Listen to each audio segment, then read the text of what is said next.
تو چند لوگ جو بعد میں آتے ہیں وہ سنتیں پڑھنا شروع کر دیتے ہیں۔ تو جیسا کہ بتایا کہ جب امام ممبر پہ خطبے کے لیے بیٹھ جائے تو اس کے بعد آپ کو نہ تو کوئی نماز پڑھنی ہے اور نہ ہی کوئی گفتگو کرنی ہے۔ تو از سر نو تو وہ سنتیں آپ پڑھ ہی نہیں سکتے جو جمعے سے پہلے 4 سنتیں پڑھی جاتی ہیں۔ اگر خطبہ شروع ہو چکا ہے تو پڑھنے کی اجازت ہی نہیں ہے آپ کو، وہ بعد میں آپ جمعے کی نماز کے بعد ادا کریں گے۔ اور جو لوگ اس سے پہلے سے پڑھ رہے ہیں تو ان کے لیے یہ حکم دیا گیا کہ اگر آپ کی 2 رکعت ہو چکی ہیں، آپ نے 2 مکمل کر لی ہیں، قاعدہ اولا آپ نے کر لیا ہے اور امام خطبے کے لیے نکل چکا ہے، تو اس کو یہ حکم دیا گیا کہ آپ 2 ہی رکعت پہ سلام پھیر دیں اور خاموشی کے ساتھ بیٹھ جائیں، اور جو یہ آپ 4 رکعت کی جس کی آپ نے نیت کی تھی وہ آپ بعد میں ادا کریں گی، یہ 2 رکعت جو تھیں وہ آپ کی نفل ہو جائیں گی۔ تو یہ غلطی عموماً بہت زیادہ ہمیں جمعے کے اندر ہم لوگوں کے اندر دیکھنے کو ملتی ہے کہ جمعے کی جو خطبے کی اذان دی جاتی ہے اس کا جواب لوگ بلند آواز سے بھی دینے لگتے ہیں، حالانکہ بالکل بھی مناسب نہیں ہے، اور بلکہ اس کو مکروہ اور ناپسندیدہ کہا گیا ہے فقہا کے نزدیک۔ تو آپ کو اذان کا، جو خطبے کے لیے اذان کہی جائے اس کا، اور جمعے کی نماز جب جماعت کھڑی ہو جائے اس وقت جو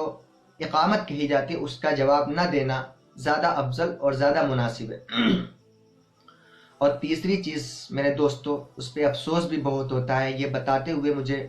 افسوس ہو رہا ہے کہ ہم لوگ جب دیکھتے ہیں کہ جب جمعے کی نماز مکمل ہو جاتی ہے تو ہم کس طرح سے مسجد سے بھاگنے کی کوشش کرتے ہیں، نعوذ باللہ۔ ایک دوسرے کو دھکے دے کر کے کسی بھی طریقے سے ہم جو ہے نکلنے کی کوشش کرتے ہیں کہ جلدی سے مسجد سے ہم نکل جائیں۔ کیا ایک مومن کی یہی شان ہے کہ وہ مسجد سے بھاگنے کی کوشش کرے؟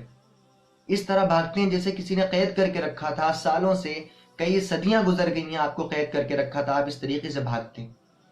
تو میرے بھائیوں یہ غلط ہے، یہ ایک مومن کی شان نہیں ہو سکتی۔ مومن کی شان تو یہ ہے کہ مسجد میں اگر تھوڑا وقت ملا ہے رکنے کے لیے تو وہ اس کو غنیمت سمجھے اور مسجد کے اندر کھڑا ہو کر کے ایک سمت کھڑا ہو جائے اور یہ سوچے کہ جب سارے نکل جائیں گے تو میں بھی نکل جاؤں گا۔ یہ ہے مومن کی شان کہ مسجد میں اس کے دل کو سکون ملنا چاہیے، نہ کہ یہ کہ اس طرح بھاگنے کی کوشش کرتے ہیں جیسے ان کو کوئی زبردستی کھینچ کر کے مسجد کے اندر لے کے آیا تھا اور یہ ان کو سزا دی گئی ہے، جو 2 رکعت انہوں نے فرض پڑھی ہے اور اس کے بعد جو ہے ان کی سزا پوری ہو گئی، اب یہ اس قید سے بھاگنے کو تیار ہونے، بھاگنا چاہ رہے ہیں۔ میرے دوستو وہ جمعہ کا دن ہے، اللہ نے آپ کو اتنا معزز بنایا، آپ کو توفیق دی کہ آپ مسجد میں چل کے آئیں، تو آپ اس کو غنیمت سمجھے، اس وقت کو غنیمت سمجھے۔ میرے بھائیوں مسجد کیا چیز ہے آپ سب جانتے ہیں، اس کی کیا اہمیت ہے، اور مسجد کے اندر ایک لمحہ رکنے کا ثواب کتنا ہے وہ شاید بتانے سے میں مجبور ہوں، نہیں بتا سکتا کہ اللہ تعالیٰ اس پہ کتنا اجر دے سکتا ہے۔ تو جو وقت ملے آپ کو وہ مسجد میں گزارنے کی کوشش کیا کریں، جمعہ کے بعد اس طرح لوگوں کو دھکے دے کر کے بھاگنے کی کوشش نہ کیا کریں، بلکہ وہ حرام کام میں شمار کیا جاتا ہے، کیونکہ جب آپ کسی کو دھکے دے کر کے باہر جائیں گے تو کسی کو چوٹ بھی لگ سکتی ہے، کہ کوئی آپ سے ناراض بھی ہو سکتا ہے، وہ ایذائے مسلم کے اندر شمار کیا جاتا ہے، اور ایذائے مسلم حرام ہے۔ تو یہ کہاں کی عقل مندی کہ آپ نے فرض تو پڑھی لیکن فوراً اس کے بعد آپ حرام کام میں مشغول ہو گئے؟ یہ غلط بات ہے میرے دوستو، یہ مومن کی شان بالکل بھی نہیں ہے۔ اور سنتیں پڑھ کے جمعے کے بعد جو ہے مسجد سے نکلنے کی کوشش کیا کریں، کیونکہ سنتیں ہمیں اللہ کے رسول نے جن کی تاکید کی ہمیں کم از کم ان پہ تو عمل کرنا چاہیے۔ ہم نوافل پہ تو عمل کر نہیں سکتے لیکن کم از کم سنتوں پہ عمل کر لیں تاکہ اللہ کے رسول صلی اللہ علیہ وسلم کی قیامت کے دن ہم کو شفاعت حاصل ہو سکے۔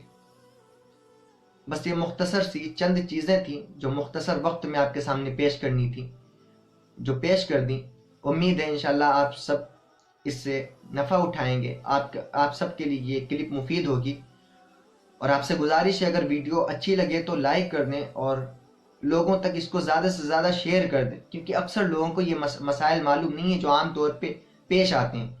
یہ ہم کسی سے پوچھنے کی بھی کوشش نہیں کرتے اور کوئی ہمیں بتانے کی بھی کوشش نہیں کرتا۔ یہ بہت اہم مسائل ہیں کہ ہم جاتے تو ثواب کی نیت سے لیکن ہم گناہ کما کر کے واپس چلے آتے ہیں، نعوذ باللہ۔ اللہ ہم سب کی حفاظت فرمائے۔ اور آپ سے عرض یہ کرنا ہے کہ ویڈیو کو شیئر کرنے کے لیے آپ سے اس وجہ سے کہا جاتا ہے کہ جو ہمارے مسلم بھائی جو ان مسائل سے دور ہیں، جن کو اس کی معرفت نہیں ہے، پہچان نہیں ہے، جن کو اس کا علم نہیں ہے، ان تک یہ مسائل پہنچ جائیں، اور اس میں آپ اگر ہمارا ساتھ دیں گے تو انشاءاللہ وہ آپ کے لیے صدقہ جاریہ بنے گا، وہ آپ کے لیے دنیا میں اور قیامت میں انشاءاللہ نافع ہوگا۔ السلام علیکم ورحمۃ اللہ وبرکاتہ۔